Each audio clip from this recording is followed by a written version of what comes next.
If you're not familiar, pardon me, if you're not familiar with what it is, I'm not an expert by any means, but I can give you a crash course.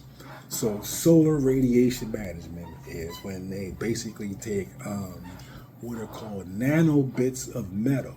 Nanobits are they're beyond microscopic particulates of metal. Aluminum, barium are two of the main proponents. And what they do is they basically, it's also called cloud seeding, and they have jets filled in their tanks, and they basically just fly over certain segments of an area, spraying and lacing the atmosphere with these nanoparticulates. Why do they do that, you ask? So the nanoparticulates, what they do is they act collectively as a shield, so that they actually reflect more sunlight back out into the universe, out into the atmosphere, out into the solar system, with the added idea that it would give the Earth an opportunity to cool down faster. Because that goes into the whole greenhouse thing, and the Earth is heating up too fast, and that we as humans are not doing enough to help the Earth cool down. So this is one of the programs that they have, solar radiation management. But it's but it's by no means is it just America. Is it just our government? The Chinese government is involved. The Russian government is involved. Israel of course is involved. All industrial countries are involved and have various variations of these programs. And then so you take like China goes another step further.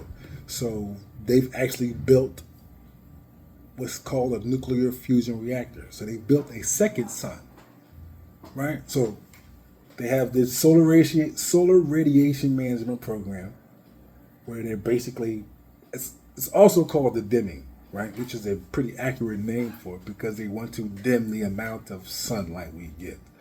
But then you have other countries who are actually building their own sun. So, and this is what I mean, like if we don't pay attention, if we don't educate ourselves, then when they say things like this, then we won't know, right? We'll just think like, oh yeah, we do need that. We do need you to block out the amount of sun we get to give the Earth a chance to cool down.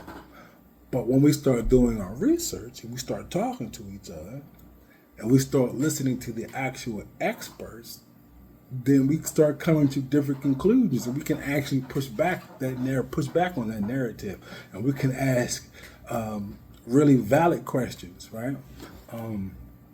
Like so, how does this affect crops? Right, that's another thing. Part of us calling on Dave McCormick to investigate climate change and the causes and the ramifications is for a full telling, right? For the government to be completely transparent on how many different geoengineering programs that they have, how long these programs have been running, what are the pros and cons of these programs, because they can't just be all pro, it's not all benefit. I can't think of anything the government does that's all benefit. So part of that transparency is putting together a committee to do the research and then getting back with the citizens. So we'll see what happens.